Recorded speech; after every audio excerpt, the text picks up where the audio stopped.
ഒന്ന് ആലോചിച്ചാ ചെമ്പോക്കിയാണേലും ആ കൊച്ചുമൂപ്പൻ പറഞ്ഞതിലും കാര്യമുണ്ട്. നാട്ടുകാര് നമ്മൾ കേൾക്കാതെ പറയുന്നത് അവൻ മുഖത്ത് നോക്കി പറഞ്ഞു, അത്ര തന്നെ. ചാങ്കുഞ്ഞ്, ആ പെങ്കൊച്ചിന്റെ സ്ഥാനം എന്തുവാ നിങ്ങളുടെ വീട്ടില്? കുഞ്ഞിന്റെ ആരാ അവള്? അല്ലെങ്കിൽ അവിടെ ആരാ കുഞ്ഞ്? ഇനി ഒന്നും ആലോചിക്കാനില്ല. ആ കിട്ടുക്കണിയാരോട് പറഞ്ഞ് ഒരു നല്ല സമയം കുറിപ്പിക്കണം. എന്നിട്ട് ആ പെങ്കൊച്ചിന്റെ കഴുത്തേലോട്ടൊരു മിന്നും കെട്ടണം, ഒരു പുടവയും കൊടുക്കണം. പിന്നെ ഒരുത്തനൊന്നും പറയാനില്ലല്ലോ. അതെ, അതാണ് അതിന്റെ ശരി. കൊച്ചാട്ടനും നിന്ന് എന്നാ മതി. താലിമാരെ സംഘടിപ്പിക്കുന്ന ഒരു ഡയമണ്ട് ഏറ്റു. മീശ പോയാലും ഡയമണ്ട് ഡയമണ്ട് തന്നെ. ആടുതനാവൂല്ല കുട്ടി. എല്ലാവരുടെയും അഭിപ്രായം അങ്ങനെ ആണെങ്കിൽ അങ്ങനെ തന്നെ ആയിക്കോട്ടെ.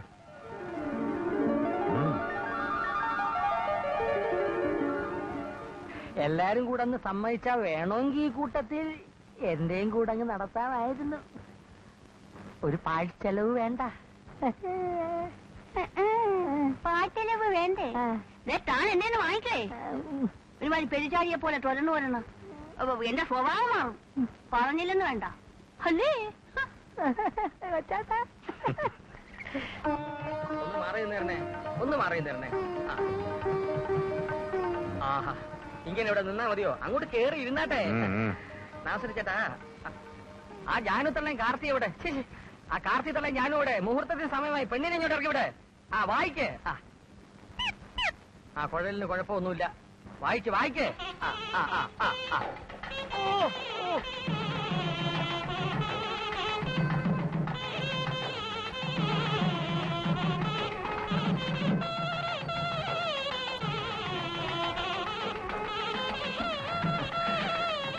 ചേട്ടാ, മുല്ലയ്ക്കൽ ക്ഷേത്രത്തിൽ നിന്ന് പൂജിച്ച താലിയാ. ആ പൊൻകുരിശിന്റെ മേളിലോട്ട് കെട്ടിക്കോ. രണ്ട് ദൈവങ്ങളുടെ ശക്തി ഉണ്ടാവും. ഇതാ, ആ കെട്ടിക്കോ. ആ കൊരവാ കൊരവാ.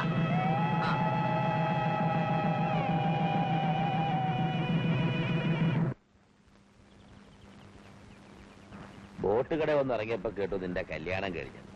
ഓ, പിന്നെ ഒന്നും ആലോചിക്കാൻ നിന്നില്ല. ആ പോട്ടെ, നീ എനിക്കത്ര വില കൽപ്പിച്ചിട്ടുള്ളെന്ന് മനസ്സിലായി. അങ്ങനല്ല മത്തായിച്ച, പെട്ടെന്ന് അങ്ങനെയൊക്കെ വേണ്ടി വന്നു. ഡൈമനെ വിട്ട് അന്വേഷിച്ചപ്പോ മത്തായിച്ച ആലപ്പുഴയാന്ന് അറിഞ്ഞു. അത് നേരെ. ഒരാഴ്ചയായിട്ട് ഞാൻ അവിടെ ഇല്ലായിരുന്നു, ആലപ്പുഴയിലായിരുന്നു. ഇച്ചിരി കണക്കൊക്കെ തീർക്കാനുണ്ടായിരുന്നു. ഞാനേ നമ്മുടെ ജൗളിക്കട അങ്ങ് നിർത്തി.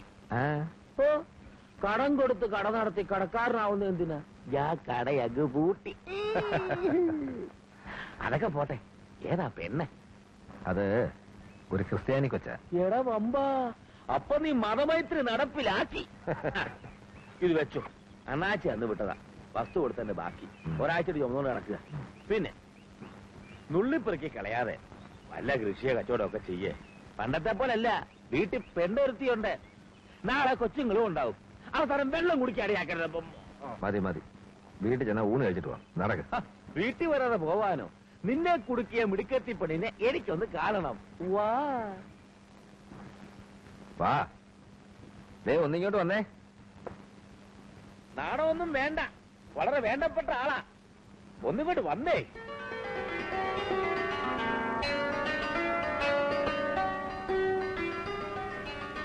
ഇത് മത്തായിച്ചൻ, നമ്മുടെ പഴയ ഒരാളാ. മത്തായിച്ചു, ഇതാ പ്രതി. ഓ, ഒന്നിങ്ങോട്ട് ഇറങ്ങി വാ മോളെ. മത്താഴ്ച കണ്ണ് കറച്ചൊന്ന് കാണട്ടെ.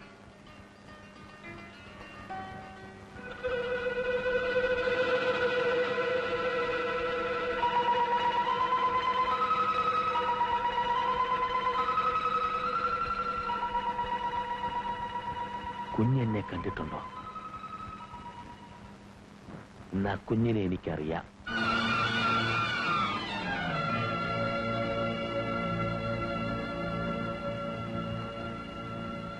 സംസാരിക്കാൻ വേണ്ട കൊച്ചല്ലേ ഇത്? പെരുമ്പളയത്തെ അപകടത്തിൽ മരിച്ചു പിടിക്കുന്ന അദ്ദേഹത്തിന്റെ മോള്.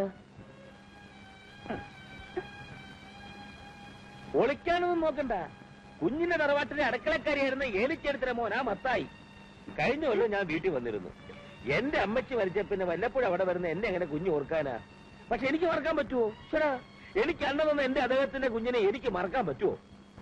മനസമ്മതത്തിന്റെ തലേന്ന് ഒളിച്ചോടി വെച്ചത് ഇവിടെ അല്ലയോ?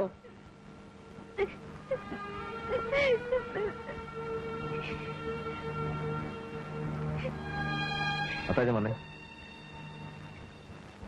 എടോ ഇതൊരു കുരിശ. കൊച്ചേതാണെന്നറിയാവോ? ഒരു കര മുഴുവൻ അടക്കി ഭരിക്കുന്ന തറവാട്ടിലെയാ. എടാ നിനക്കൊന്ന് സ്വപ്നം കാണാൻ പെട്ടാത്ത കക്ഷിയാണെന്ന്. കുറെയൊക്കെ മനസ്സിലാക്കി തന്നെ മത്തായിച്ച ഞാൻ അവളെ കെട്ടിയത്. പിന്നെ കൂടുതലായിട്ടൊന്നും ചോദിച്ചില്ല. പരമാവധി പറഞ്ഞു പോയിക്കോളാൻ. പോയില്ല. പിന്നെ അയക്കേണ്ടത് എനിക്കും തോന്നി. എന്റെ തണൽ വേണമെന്ന് തോന്നിയ ഒരു പെണ്ണിനെ അങ്ങനെ ഇറക്കി വിടാൻ പറ്റൂ? പറ്റണ്ട. കെട്ടിപ്പിടിച്ചോണ്ടിരുന്നോ? എടാ നിനക്കറിയോ, കുറെ ചെറുത്താന്മാരുടെ നടുവിൽ ആ പെണ്ണിന് ചാടിപ്പോന്നിരിക്കുന്നേ. ഏത് നിമിഷം അവന്മാരെ തപ്പിപ്പിടിച്ച് ഇങ്ങ് എത്തും. അവളോടുള്ള സ്നേഹം കൊണ്ടല്ല, അവിടെ സ്വത്തിനോടുള്ള മോഹം കൊണ്ട്. എടാ ഇട്ടുമൂടാനുള്ള സ്വത്തുണ്ട് ആ പെങ്കൊച്ചിന്. അപ്പനും അമ്മയും ആകെ ഉണ്ടായിരുന്ന ആങ്ങളച്ചക്കനും വയനാട്ടിലെങ്ങാണ്ട് എസ്റ്റേറ്റ് നോക്കാൻ പോകുന്ന വഴിക്ക് വണ്ടി മറിഞ്ഞ് ഞങ്ങൾ തീർന്നു. സാധാരണ മരണമെന്നോ അപകടപ്പെടുത്തിയാണെന്നൊക്കെ പറയുന്നുണ്ട്. ഓ ഇതൊക്കെ ആർക്കറിയാം. എന്തായാലും ഇപ്പൊ കൊച്ചിന്റെ സംരക്ഷണ കൊളരാത്ത ബന്ധുക്കൾക്കാ. ഇവൾ ഊമയായി പോയതുകൊണ്ട് ഇവളുടെ ഭാവി കൂടെ നോക്കിയിട്ട് സ്വത്തിന്റെ അവകാശം മുഴുവൻ ഇവക്കുണ്ടാകുന്ന കൊച്ചുങ്ങൾക്കായിട്ട് ഇവിടെ അപ്പൻ എഴുതി വെച്ചിട്ടുണ്ട് പോലും. കൊള്ളാവുന്ന ഒരുത്തം വന്നു കയറിയാ പിന്നെ ഇവന്മാരെ കളിവല്ലം നടക്കുവോ? അതുകൊണ്ട് അവന്മാരായിട്ട് തന്നെ ഒരു കോമ്പനെ തപ്പിപ്പിടിച്ച് തലേ കെട്ടിവെക്കാൻ നോക്കി. എന്നാ പറ്റി? മനസമ്മതത്തിന് തലേന്ന് പെണ്ണങ്ങ് മുങ്ങി. എന്റെ പൊന്നി രാഘവ, പറഞ്ഞു കേട്ടറിഞ്ഞ് ഒടുവിൽ അവന്മാരിങ്ങെത്തും. വരട്ടെ. വരട്ടെന്നോ? എടാ എന്തിനും പോകുന്ന കൂട്ടരാ. എന്തും ചെയ്യാൻ മടിക്കാത്തവനാ ഞാനും, അറിയാമല്ലോ. എടാ കുഞ്ഞെ, നീ ആ കൊച്ചിനെ കൊണ്ട് എവിടെയെങ്കിലും പോയി രക്ഷപ്പെട. വരേണ്ടതൊക്കെ വരും മത്തായിച്ച, എവിടെ ആയാലും. പിന്നെ എനിക്ക് ജീവനുണ്ടെങ്കിൽ അവളെ ഞാൻ ആർക്കും വിട്ടുകൊടുക്കില്ല.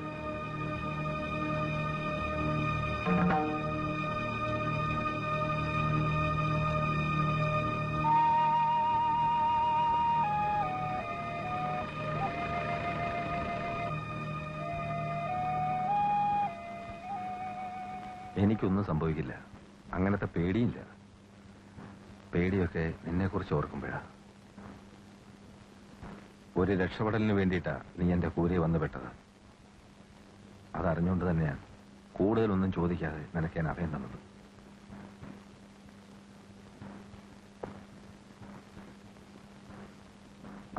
അറിയാതെ നമ്മൾ ഒത്തിരി അങ്ങ് അടുത്തു. നീ ഇത്രയും വലിയ വീട്ടിലെ പെണ്ണാണെന്ന് അറിഞ്ഞിരുന്നെങ്കിൽ ഞാൻ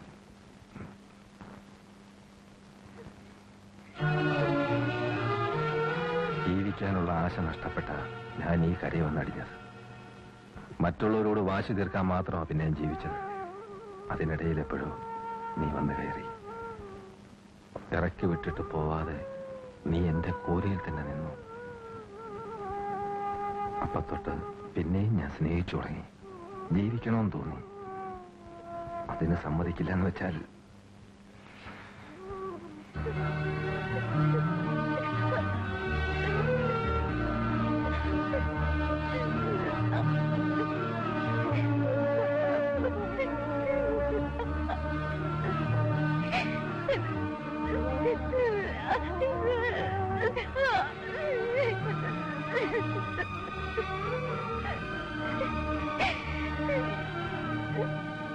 ഇല്ല, എന്റെ ഊമക്കുട്ടിയെ ഞാൻ ആർക്കും കുടിക്കില്ല.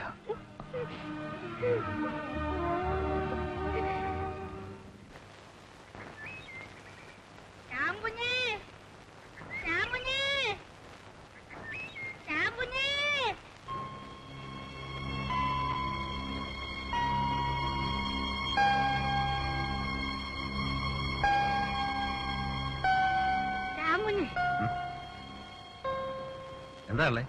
ഞാൻ അവിടെ ഒക്കെ നോക്കി. എന്തുവാന്നോ? ആ കൊച്ചവിടെ കിടന്ന് ഛർദിക്കുന്നു. ഒന്നും അറിയാത്ത പോലെ. കല്യാണം കഴിഞ്ഞ പെമ്പിള്ളാരെ 1-2 മാസം കഴിയുമ്പം ഛർദിക്കും, ക്ഷീണം തോന്നും. അതൊക്കെ നാട്ടു നടപ്പാ. നിന്ന് മിഴിക്കാതെ അങ്ങോട്ട് ഓടിച്ചല്ലേ. കുഞ്ഞൊരു അച്ഛനാകാൻ പോന്നു. എന്തുവാ മക്കളെ